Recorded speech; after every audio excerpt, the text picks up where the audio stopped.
peut-être la première question, Jean. Immédiatement, tu as écrit un livre qui s'appelle La ville frugale. Et il y a un parti pris sur la question énergétique autour de ça. Et pourtant, comme tu le dis, la diversité des voies pour arriver au développement durable, elle est grande. Alors, quel est ce parti pris sur la question de la frugalité? Pourquoi? Est-ce que tu peux déjà nous expliquer ce point-là? Oui, ce parti pris, il est le parti pris du portefeuille. C'est-à-dire que le réchauffement climatique, tout le monde est d'accord pour dire que c'est une cause importante, mais tout le monde est aussi d'accord pour dire que c'est peut-être pas demain, mais c'est peut-être après-demain, quoi. Que il va falloir y penser, mais que c'est pas. Puis en plus, c'est dilué, c'est mondial. Alors c'est intéressant d'avoir cette vision dans l'esprit, mais l'énergie, c'est le porte-monnaie. Et je crois qu'il faut lier les deux. Il faut que, bien sûr, les comportements peuvent se modifier par des visions altruistes et généreuses, mais c'est encore mieux si les logiques économiques directes vont dans le même sens. Donc moi, aujourd'hui, la façon de compter, les gens sont plus sensibles à l'énergie qu'ils consomment qu'au CO2 qu'ils émettent dans l'atmosphère, et en fait c'est la même chose pratiquement. Enfin, on peut discuter c'est le même phénomène, mais il est mieux appréhendé par son aspect énergétique, par un usager normal, que par son aspect environnemental, qui est très compliqué, parce que si on dit oui, mais il y a du CO2, mais il n'y a pas de méthane, mais il y a ceci, si on commence à se lancer dans l'analyse des gaz, il n'y a plus un ménage qui comprend, quoi. Donc c'est essentiellement pour une raison pragmatique. Claude Liverneau, Michel Guéry, merci beaucoup d'être là ce soir, donc bienvenue. Et sur cette question énergétique, évidemment, vous avez probablement des visions propres. Quel lien entre énergie et développement durable? Peut-être Monsieur Liverneau. Oui, il se trouve que cette semaine, c'était la fête de l'énergie au niveau national. Et c'était dimanche, j'étais à Cernay. Et il y a une petite pièce qui s'appelait Pétrole, Pétrole. Et en fait, ça commençait par un homme seul sur la scène avec un jerrycan qui commençait à disserter autour du pétrole. Et puis, à un moment donné, le directeur du théâtre, qui était un acteur, entre dans la pièce et dit une information importante, arrête. Et là, on entend à la radio qu'il n'y a plus de pétrole, que l'armée est partout en ville pour essayer de réquisitionner, etc. Et alors, c'est amusant parce que finalement, on a, les gens qui étaient dans la salle ont été mis autour, comme ça, se sont mis en rond. Alors, il y avait plus, on avait coupé la lumière, on avait des bougies, et on s'est posé la question, qu'est-ce qu'on fait maintenant? Il y avait des personnes, il y avait des acteurs dans la salle qui jouaient ce rôle et qui disaient « mais moi, il faut que je rentre à Strasbourg, j'ai ma fille, etc. » D'autres enfin bref. Et donc, c'était intéressant parce qu'on voyait bien que, d'une façon brutale, on se posait des questions qui, finalement, nous viendront un jour. Et ça, je crois que c'est intéressant. Et je crois que c'est intéressant, alors, d'anticiper un petit peu sur ces questions. Et je pense que demain, on entrera dans une industrie après-pétrole, de l'après-pétrole. Il y a un certain nombre d'universitaires aujourd'hui qui commencent à travailler sur ce qu'on appelle le biomimétisme. C'est-à-dire qu'en fait, on peut très bien imaginer demain une industrie qui ne soit pas basée sur l'énergie haute température, mais sur une énergie basse température. La nature fonctionne comme ça. Une toile d'araignée, essayez aujourd'hui de fabriquer un ligament qui soit de la même ténacité, de la même résistance qu'une toile d'araignée. Et pourtant, cette toile d'araignée, ce fil, il est créé à basse température. Donc, il y a à trouver, à redécouvrir, finalement. On a, pendant 40, 100 ans, 200 ans, utilisé ce pétrole qui était bon marché. Aujourd'hui, je pense qu'il va falloir se poser la question assez rapidement si on ne veut pas être pris de court. Et bon, cette illustration de cette piécette était intéressante parce qu'on était mis devant une situation un petit peu brutale, mais qui finalement va quand même nous arriver un jour, je pense. C'est-à-dire qu'il n'y a pas de solution développement durable sans solution énergétique post-pétrole, ou en tout cas autrement. Je crois qu'il faut avoir ça en tête, qu'effectivement, on n'utilisera pas demain l'énergie comme on l'utilise aujourd'hui, ça c'est une évidence.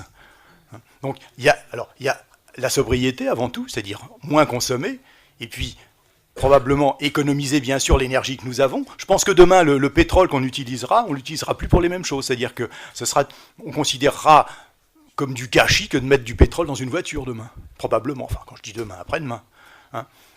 Donc là, il y a vraiment, si vous voulez, une réflexion à avoir. Je pense que si on ne prépare pas aujourd'hui cet avenir de demain, on se retrouvera dans la situation de cette pièce.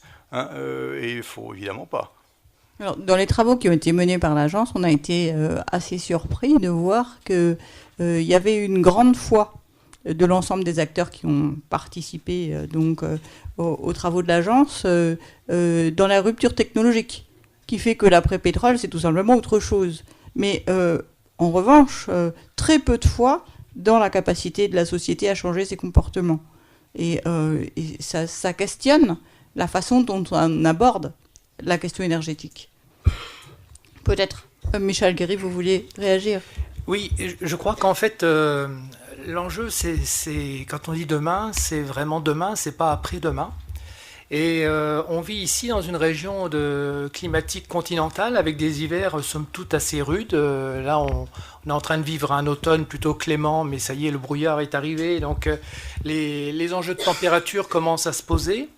Et en fin de compte, la cherté des transports, la cherté du chauffage, c'est quand même quelque chose qu'on commence à vivre de façon sensible dans la région Alsace. Alors pas forcément de façon globale, mais très certainement si on la regarde et si on questionne les gens qui habitent dans les vallées de montagne ou dans les secteurs de montagne ou dans les secteurs assez éloignés des grandes agglomérations. Et donc, ce qu'il faut aujourd'hui avoir parfaitement conscience, c'est qu'en fin de compte, je pense qu'une partie de l'Alsace commence à se poser des questions très concrètes d'économie et de réadaptation par rapport à demain, et pas par rapport à après-demain.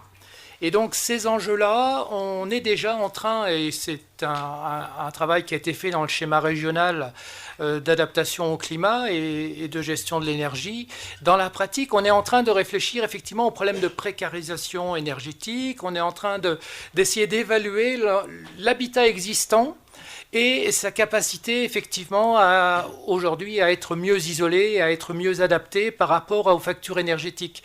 Et donc c'est bien un travail d'aujourd'hui pour effectivement enclencher des opérations lourdes d'appui et d'amélioration de l'habitat, mais à moyen terme, et non pas à très long terme.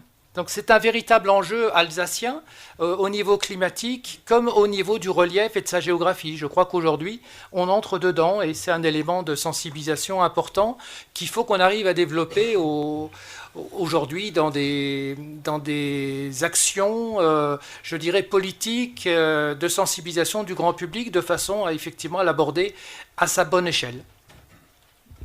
Oui, vous voulez dire, bien sûr. On évoquait tout à l'heure le comportement, le changement de comportement nécessaire, mais on y est déjà. On y est déjà aujourd'hui. On a un exemple assez simple. Vous savez qu'aujourd'hui, on construit des maisons basse consommation d'énergie, hein, donc qui sont relativement étanches, etc. On peut fabriquer un bel outil technique, hein, mais ça ne suffit pas. C'est-à-dire qu'une maison qui est techniquement, potentiellement basse consommation d'énergie, si on s'y comporte à l'intérieur comme aujourd'hui, elle ne consommera pas ce qu'il faut.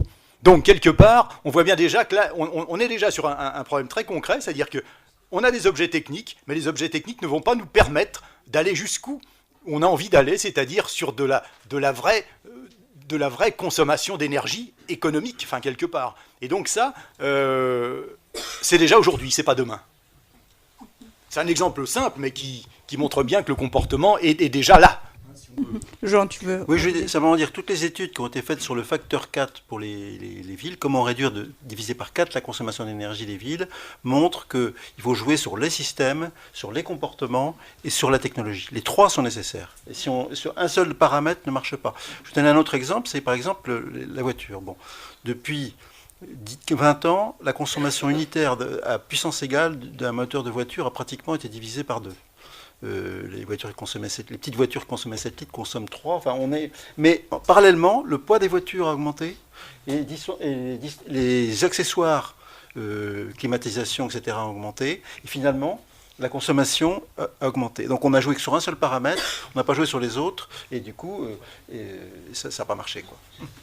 Et c'est pour ça que tous les projets de faire des voitures électriques qui auront 300 chevaux sous le capot, moi j'y crois pas, parce que c'est la version américaine, hein, des voitures surpuissantes à l'électricité. Je pense que la voiture électrique est intéressante si parallèlement on modifie le comportement, c'est-à-dire qu'on se dit, pour emmener un enfant à l'école, j'ai peut-être pas besoin d'une voiture qui aille à 140, si elle fait du 60, c'est peut-être bien, et là effectivement on change de paradigme. Et là on arrive au facteur 4. Oui, ça je crois que c'est un point extrêmement important parce qu'en fait l'histoire nous a montré qu'en matière de politique de l'eau, par exemple en France, on a aussi énormément investi. Les entreprises et les sociétés industrielles ont économisé l'eau. La plupart aujourd'hui des engins domestiques qu'on utilise couramment sont beaucoup plus performants. Pour autant, on continue à consommer beaucoup. Et c'est vrai pour l'énergie, c'est vrai, en fait, on essaye toujours de tirer autre chose de l'économie qu'on a faite. Et aujourd'hui, la question qui se pose, c'est effectivement comment on arrive à changer notre attitude par rapport à ce progrès technique qui aujourd'hui a été engagé depuis au moins 20 ans et sur lequel on est performant sur l'énergie au niveau industriel. Il y a énormément d'efforts qui ont été faits depuis une vingtaine d'années avec une grande efficacité. Et pour prendre un dernier exemple, en matière d'électricité, en matière de distribution électrique, un des grands enjeux pour demain, c'est de gérer la pointe de consommation électrique. Parce qu'en fait, il ne suffit pas de produire de l'électricité, il faut savoir en avoir un usage bien plus programmé et bien plus conscient des phénomènes cumulés de la consommation. Et donc, ça illustre bien cette problématique que la consommation électrique, en particulier. Ouais. J'entends dans ce que vous dites que finalement, la baisse de niveau d'énergie, la baisse du besoin de niveau d'énergie pourrait représenter une part des marges de manœuvre qu'on pourrait avoir pour réinvestir en augmentation de qualité, donc en développement durable. Et pourtant, c'est pas ça qui se passe.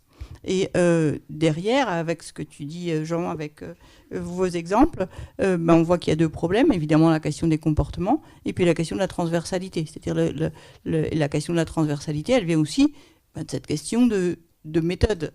Donc, et là, en termes, on va dire, de façon de faire, on a une très grande complexité à gérer, vous l'avez dit, c'est l'évolution de culture. Et comment s'y prend l'État ? C'est-à-dire qu'il y a un certain ressenti qui est autour d'une tentative de créer de la culture par de la règle, et qui, à un moment donné, peut fonctionner et peut tout aussi bien créer, on va dire, plutôt des réactions de rejet de la règle sans faire évoluer. Donc, la question sur le fond du développement durable. Et donc, Monsieur Guéry, par rapport à cette question extrêmement sensible, qu'est-ce que vous dites ? En premier lieu, je crois que le principe même de la transversalité reviendrait quand même à considérer que ça n'est pas à l'État d'agir seul et qu'aujourd'hui, le développement durable qui a mis la transversalité vraiment sur la table, aujourd'hui, l'État va essayer de la jouer transversalement. Et donc, effectivement, il fait certainement défaut aujourd'hui en matière d'orientation, donner le sens de la marche à tout le monde. Parce que il ne faut pas oublier que dans les 20 dernières années, l'ensemble des collectivités publiques et territoriales qui se sont développées ont développé en même temps de l'expertise, de la connaissance. Et donc, aujourd'hui, je dirais que la puissance publique, elle est multicéphale. Et qu'il est vraiment nécessaire que cette transversalité, elle fonctionne aussi à ce niveau-là. Et donc, voilà, pour moi, l'État, il est à sa place dans la transversalité, dans un dialogue qui va se baser sur un autre point clé, qui est celui de l'expertise et de l'analyse des situations. Parce que ça a été dit tout à l'heure à plusieurs reprises, en fait, il faut bien évaluer la problématique qu'on doit traiter dans une ville ou qu'on doit traiter dans un territoire.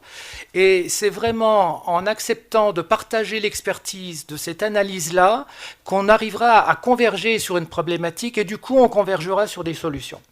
Et ça suppose, de laisser la place aux autres pour travailler ensemble, et que chacun reconnaisse les apports d'expertise que chacun peut effectivement apporter. Ça, c'est un exercice nouveau. Et c'est un exercice qui passe aussi par ce travail qu'on fait ce soir, c'est-à-dire de discussion avec les usagers. Et c'est quelque chose qui, du coup, donne l'impression d'être moins organisé, avec moins de sens d'orientation, mais je crois qu'on doit tous convenir qu'il n'est pas question de créer des villes nouvelles. On n'a plus les moyens de reprendre un problème à zéro pour recréer des solutions. Il faut au contraire composer avec notre réalité, avec la continuité de nos territoires, avec ses défauts, pour essayer de trouver, alors c'est vous qui le disiez tout à l'heure, hein, la crise c'est aussi l'opportunité, et ben c'est exactement ça l'exercice aujourd'hui. Et l'État essaye de se mettre dans cette position-là, ce qui aujourd'hui en Alsace se traduit par une plateforme du foncier au niveau régional qui nous amène à gérer ensemble les problématiques d'étalement urbain, une plateforme sur les écoquartiers qui permettent de faire circuler les informations sur ces nouveaux quartiers, et plusieurs opérations de ce type-là qui, en fin de compte, nous permettent de travailler ensemble. Alors, la décentralisation, le confortement de la décentralisation en cours montre bien qu'on est dans une recomposition des règles entre l'État, les collectivités, les citoyens, la société civile, les entreprises, enfin, etc. Et on voit bien que dans les opérations pilotes qui sont mises en place, il y a des demandes de régulation, mais pas du tout de règles.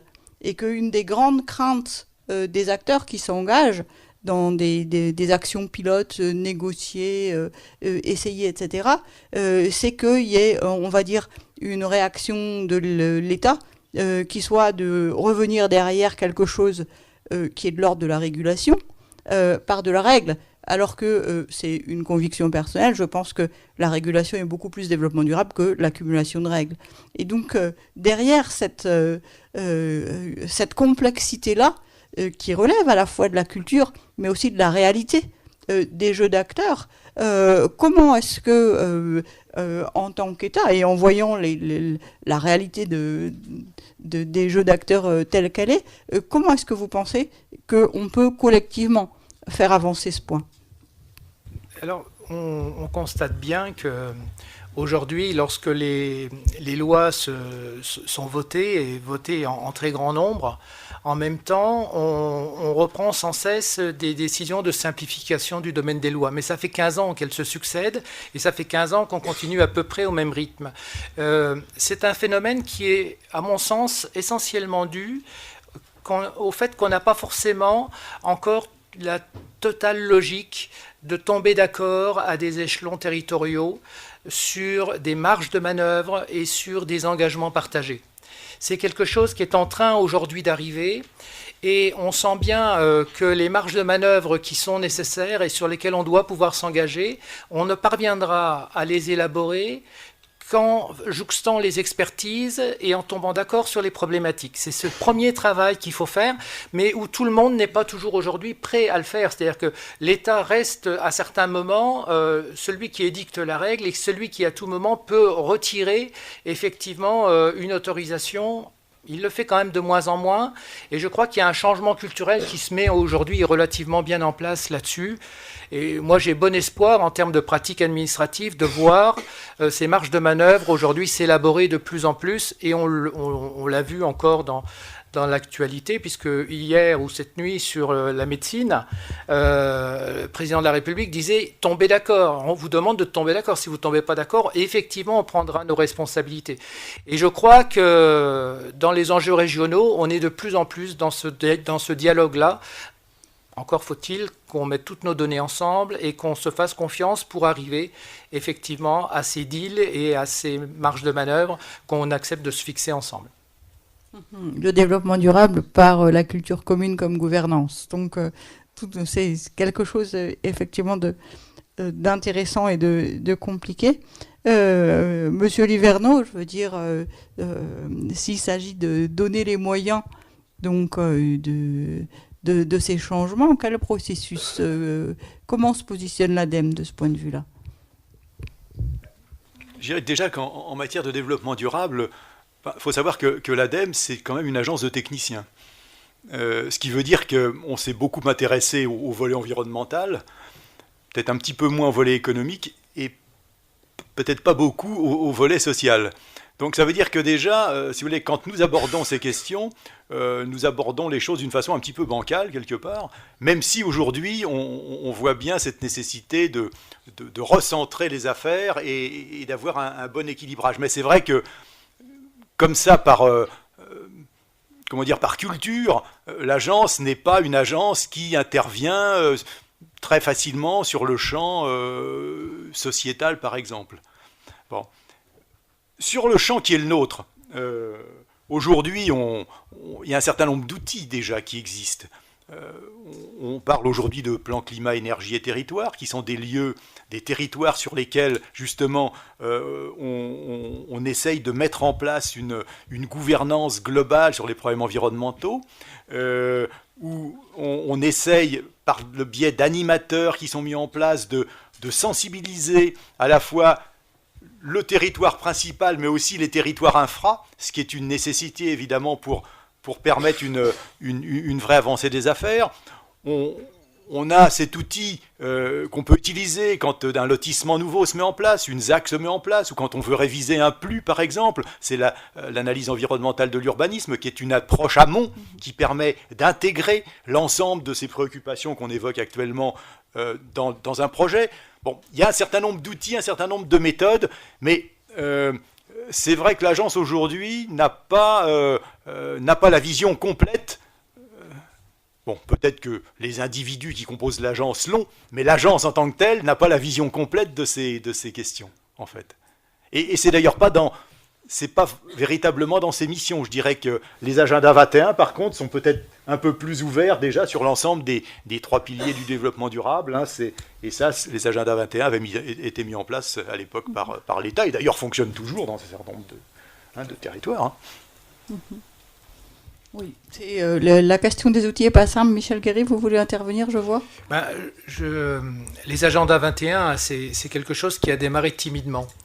Et on s'est aperçu que certaines collectivités avaient déjà travaillé dans le sens des agendas 21 sans les faire valider, sans les faire reconnaître. Parce qu'il n'y avait pas d'enjeu en fait à faire des choses dans le sens durable, et puis on n'avait aucun intérêt à se reconnaître. Ça a commencé aujourd'hui à devenir plus intéressant parce qu'en fait c'est un club qui se forme, c'est des échanges de pratiques, et ça devient intéressant pour faire vivre les agendas 21. Donc aujourd'hui, on a effectivement une mouvance plus importante, mais il y a différents types d'agenda 21 avec des ambitions diversifiées. Mais par contre, moi, ce que j'ai constaté, c'est que lorsque c'est une ville en particulier qui le fait, eh bien, on sent que la ville, au travers d'un agenda 21, devient vraiment l'incarnation du développement durable. C'est-à-dire que pour moi, la ville durable, c'est le vrai concept incarné du développement durable, parce que du coup, on a réduit sa problématique, on a réduit le champ, et il entre dans le quotidien de la population, dans le quotidien des entreprises concernées, et du coup, on voit s'entrechoquer des logiques, on voit les effets tenailles tels qu'ils se posent réellement dans le quotidien, et on veut agir sur ces effets tenailles. Et donc du coup, on les voit et on les comprend. C'est plus compliqué à l'échelle d'un département, ça peut être encore plus compliqué à l'échelle d'une région ou d'une montagne ou d'une vallée, mais la ville, je trouve, apporte cette dimension et cette incarnation du développement durable. Et les agendas 21 qui concernent des villes sont en général extrêmement intéressants. Mais justement, peut-être que ça m'amène à un point qui nous semble important pour cette région, la question de la métropolisation. En quoi la métropolisation, ça peut être une opportunité de développement durable pour la région strasbourgeoise? D'une part, la métropole, c'est pas limité à l'échelle de la communauté urbaine, c'est un système urbain, et qu'en fait, aujourd'hui, on a bien vu que les réponses devaient être adoptées à l'échelle d'un système. Donc, on a la bonne échelle. Toutes les stratégies qui consistent à s'intéresser uniquement au centre-ville en ignorant la périphérie ne fonctionneront pas. Donc, un, c'est la bonne échelle, et deux aussi, c'est la bonne échelle économique, puisque le développement économique d'une région ne peut plus se penser à l'échelle d'un village, sauf s'il a inventé une forme de fromage particulièrement célèbre. Mais autrement, l'économie, ça se fait à l'échelle d'un bassin d'emploi, et l'échelle d'un bassin d'emploi, c'est celui d'une métropole. Donc, pour ces deux raisons, pour les raisons de l'économie, pour les raisons de la gouvernance politique, c'est l'échelle de raisonnement. Et aujourd'hui, les SCOT les plus intéressants sont ceux qui sont justement faits à cette échelle. Les SCOT qui font 3 cantons ont beaucoup moins d'intérêt que ceux qui font une région urbaine. Pourtant, on constate souvent que les communes centres sont dans une difficulté de fédération. Elles se positionnent en tant que fédérateurs donc de toute une série de communes et elles sont dans une difficulté. Oui. Dans toutes les communes de France, actuellement, on a 2 logiques d'urbanisme qui s'affrontent. Il y a la logique qu'on pourrait appeler centripète des villes-centres, qui cherchent à resserrer ou à attirer des entreprises et puis des habitants, parce on voit aussi le dépeuplement dans les périodes précédentes. Et puis la logique périphérique est une logique centrifuge où on va de plus en plus loin. Et moi, je travaille pour notamment une ville comme Niort, où il y a une grosse bagarre au sein de la communauté d'agglomération entre les élus de la ville-centre, qui veulent par exemple faire un tramway ou un BHNS, redensifier la ville, faire des choses autour de la gare qui est quand même un poids très important. Et puis ceux de la périphérie qui disent la gare on s'en fout, nous on a notre voiture et on veut l'habiter plus loin, on veut cultiver nos carottes. Mais ça c'est le constat actuel. Mais moi je pense que là l'équilibre est en train de changer pour différentes raisons. Notamment les modes de vie, le mode de vie urbain attire de plus en plus de gens qui ont besoin de services. C'est-à-dire que aujourd'hui, on se rend compte qu'on n'est plus capable d'assurer des services urbains, même élémentaires comme une crèche ou une école, dans des villages de 200 habitants. Donc à un moment donné, il faut faire des choix. Et une bonne chose qui va permettre de faire des choix, c'est la réduction des sous, de la question financière. Et là, je pense que les agglomérations, les métropoles, toutes les agglomérations vont être amenées à faire des priorités et à se rendre compte que étaler la ville de façon continue, ça coûte très très cher. Et cette raison-là va permettre peut-être d'inverser la dynamique. Mais aujourd'hui, on est vraiment dans une lutte entre deux formes de ville. Dans toutes les agglomérations de France, on retrouve ces 2 logiques, et qui se retrouvent autour de la scène politique. Monsieur Livernon. Vous voyez, là encore, je dirais que cette vision complètement globale des affaires, nous, on l'a pas vraiment. C'est-à-dire que on est capable sur les sujets qui sont les nôtres, de créer de la cohérence entre acteurs, de mettre en relation un certain nombre d'acteurs. Ça, c'est une chose. Par contre, sur ce champ qui est plus large, je pense on peut être partenaire, on peut être acteur, mais on n'est pas pilote sur des affaires comme ça.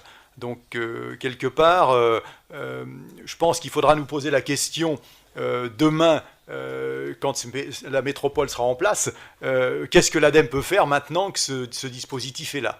Et là, je dirais qu'effectivement, on aura peut-être des réponses, mais en fonction, justement, des conditions particulières. Moi, j'ai quelque chose en tête aussi, et qui m'est revenu assez souvent. On peut évoquer la différence souvent entre... Vous voyez, quelle est la différence entre un club de professionnels, par exemple, et ce qu'on appelle un cluster, où on met en relation un certain nombre de professionnels, là encore, mais d'origines différentes, etc. Moi, je crois beaucoup aux organisations qui fonctionnent sous la contrainte, pas la contrainte réglementaire, la contrainte, c'est-à-dire la contrainte où chacun vient avec sa part de vérité et où finalement va éclore de cette différentes vérités une organisation. Et quand on parle de développement durable, nous on le voit au travers des plans climat volontaires qui sont mis en place en Alsace aujourd'hui. Souvent, des gens se rencontrent pour la première fois sur un territoire, un peu paradoxalement. Ils auraient dû le faire depuis longtemps, ils ne l'avaient pas fait. Et je pense que c'est à travers ce genre de mise en relation que le développement durable se construit pas à pas. Alors, c'est pas très spectaculaire, mais je pense que c'est par là que les choses passent, c'est-à-dire apprendre à rencontrer l'autre qui n'est pas forcément dans ma logique. Et je pense que c'est important. Michel Guéry, en quoi la métropolisation peut-elle être une opportunité alors pour le développement durable ? Alors, il y a plusieurs angles, enfin, j'ai envie d'en citer au moins trois. Le premier, c'est que la métropolisation, c'est quand même le principe de la focalisation, de l'attractivité. C'est l'objectif d'un territoire d'être perçu, reconnu, visité à une échelle plus grande. Et donc, pour moi, c'est effectivement, au niveau de Strasbourg, par exemple, c'est prendre en compte le phénomène de transport, puisqu'en fait, Strasbourg est au cœur d'un réseau de transport important, qu'il soit ferré, routier, aérien, fluvial. Et donc, il y a une polarisation, une focalisation tout à fait justifiée, légitime, qu'il est important de préserver et de continuer à développer. Et donc, la métropole, je trouve, en Alsace, elle a vraiment un sens important dans le sens de l'attractivité à une échelle assez importante. Après, il y a un autre point qui est important, c'est celui de la mutualisation. C'est en tout cas où de se rendre service mutuellement et avoir des services qui répondent à des vraies fonctionnalités, c'est-à-dire évaluer si oui ou non on rend des services aux gens qui travaillent et qui vivent à proximité ou le contraire, qui vivent ici et qui travaillent à l'extérieur. Et ça, il faut évaluer la fonctionnalité de cette mutualisation. Et les problèmes se font et doivent s'analyser sur un troisième angle qui est celui du raisonnement aux bonnes échelles. Et je crois que c'est effectivement dans l'articulation des échelles et des fonctionnalités qu'on veut donner, que ce soit sur le transport, que ce soit sur les risques naturels, que ce soit sur les loisirs culturels ou les loisirs de plein air. La relation de Strasbourg, pour être concret, avec le massif vosgien, elle est extrêmement importante. On ne se rend pas compte, mais aujourd'hui, quand on développe des pistes de ski sur le massif vosgien, c'est en partie pour les habitants de Strasbourg et d'autres métropoles qui peuvent être autour de ce massif. Et on s'aperçoit que la vie de la métropole a besoin de raisonner aussi aux échelles fonctionnelles assez vastes parfois. Donc la partie risque naturel ou la partie gestion de la ressource en eau potable, c'est un enjeu d'être capable de continuer à garder une bonne ressource en eau potable sur la ville de Strasbourg, chacun le sait, c'est même très actuel. Eh bien, il est à l'échelle d'une grande nappe, une des plus grandes nappes souterraines d'Europe. Et donc Strasbourg et la métropole, elle doit en faire une préoccupation, elle doit s'investir. Et voilà, pour moi, la métropole, c'est déjà ça. Et c'est donc trois angles différents qui justifient pleinement d'avoir une métropole qui incarne à la fois ces valeurs d'échange du foncier, d'échange culturel, d'échange économique, mais qui en même temps incarne des valeurs de territoire aux bonnes échelles pour garder une fonctionnalité du territoire et non pas gérer un étalement urbain immaîtrisé ou continu. Mais qu'est-ce qu'on entend ? C'est quoi ce territoire métropolitain dont on parle ? Alors, c'est une question de fonctionnement. Oui, c'est-à-dire qu'en partant de la question du fonctionnement métropolitain, on imagine que l'échelle du marché du travail, qui correspond aux besoins de réponse à l'emploi et à de l'ajustement du marché du travail, est quelque chose d'important. Et donc, quel est le bassin d'emploi ? Est-ce que c'est de Erstein à Brumath et de Piémont-des-Vosges à Piémont de la Forêt-Noire? Est-ce que c'est Strasbourg-Mulhouse en tant que centre avec toutes les dépendances ou les complémentarités avec les villes moyennes qui existent? C'est une question il y a un certain nombre d'options qui pourraient être en construction. Et donc, ce que j'entends, c'est que cette question du marché du travail, elle est centrale, mais aussi celle des services, autour de l'angle très clair de la mutualisation des coûts et des bénéfices. Et maintenant, avec une question, une condition, qui est celle de la connexion entre des déplacements, et qui est un coût qu'on ne sait pas forcément couvrir, et donc qui reste ouvert, comme tu le disais Jean au départ, les investissements dans ces coûts-là restent d'une grande complexité. Donc, Michel, vous voulez rajouter quelque chose ? Avec un point important que M. Engens disait tout à l'heure, c'est la multipolarité. C'est-à-dire qu'une métropole, quand bien même elle se développe, elle laisse la place aux autres éléments urbains du territoire. c'est vrai qu'on fait de la prospective depuis longtemps, mais je pense que les méthodes ont quand même sensiblement évolué depuis la data, où c'était quelques technocrates en chambre qui faisaient des scénarios inacceptables et des scénarios très normatifs, aux méthodes actuelles où on est même plutôt aujourd'hui dans les villes. C'est aujourd'hui des villes que d'ailleurs la data a fait un remarquable exercice qui sert un peu de cadre général, mais c'est aujourd'hui au niveau des territoires que les exercices se font et de façon très ouverte. Enfin, il y a même aujourd'hui, il n'y a plus de référentiel. Il y a des villes qui font de la prospective, c'est un peu le café du commerce, d'autres qui ont des méthodes beaucoup plus rigoureuses comme Strasbourg, mais on est quand même sur on n'est plus sur le scénario normatif, ni sur les scénarios inacceptables ou tendanciels, on est vraiment dans une créativité de scénario qui est plus large. Il y a certaines villes qui ont déjà fait des scénarios facteur 4, notamment le SCOT de Tours, qui a été avec un objectif ce qui était un SCOT facteur 4. Enfin, c'est pas le SCOT officiel, mais que signifierait un SCOT avec l'objectif facteur 4. Donc, des villes scandinaves ou comme Copenhague ou Stockholm sont des exercices de ce type-là.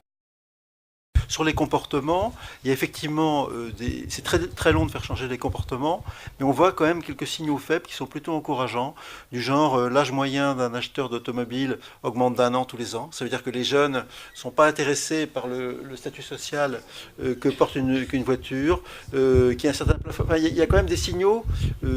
50% des Français s'intéressent aujourd'hui à ce que pourrait être une consommation, sont prêts à accepter l'idée de réduire leur mode de consommation. Alors bien sûr, c'est sur des questionnaires, c'est pas encore forcément... Mais il y a quand même des signaux qui laissent penser que c'est pas complètement foutu, quoi.